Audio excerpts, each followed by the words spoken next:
revenons sur notre exemple précédent où nous avons travaillé sur la table utilisateur en donnant la possibilité de créer, supprimer, modifier des utilisateurs.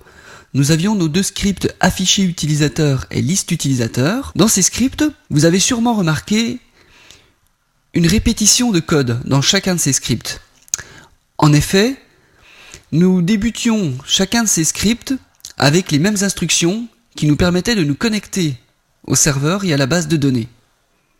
Vous remarquez, ces lignes de code là, celles-ci sont exactement les mêmes.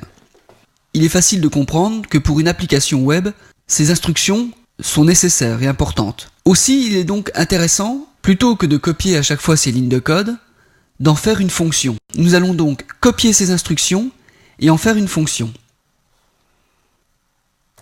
Je crée un nouveau fichier dans lequel je colle mon code, j'enregistre mon fichier,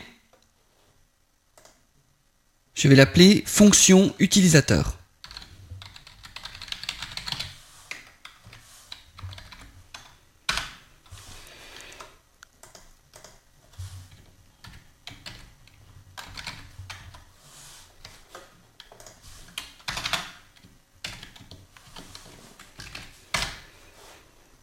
Je vais donc faire de ce bloc d'instructions une fonction que je vais appeler connexion.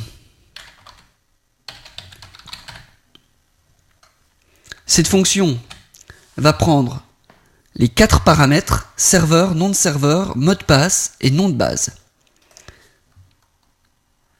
Donc je vais créer mon paramètre pserveur,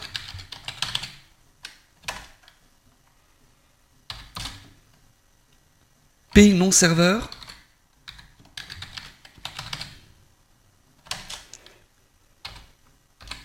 mot de passe,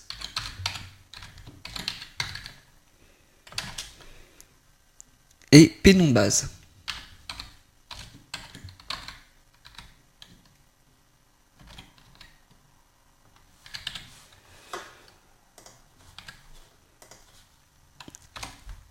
J'ai donc mes 4 paramètres et j'ouvre mon bloc d'instructions de ma fonction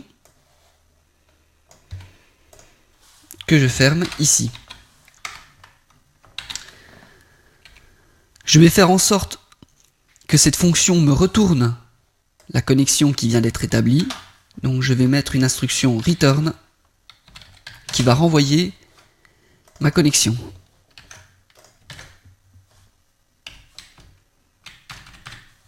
Je n'oublie pas de remplacer mes constantes par les paramètres reçus.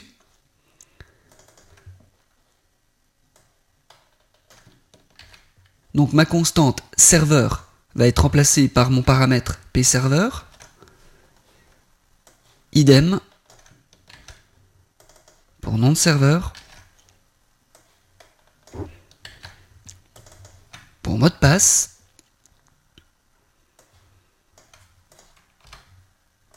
Et pour le nom de la base. Ma fonction connexion est donc dans un fichier PHP indépendant que j'ai appelé fonction utilisateur.php. Nous allons voir maintenant comment déclencher cette fonction, comment l'utiliser dans nos scripts liste utilisateur et afficher utilisateur.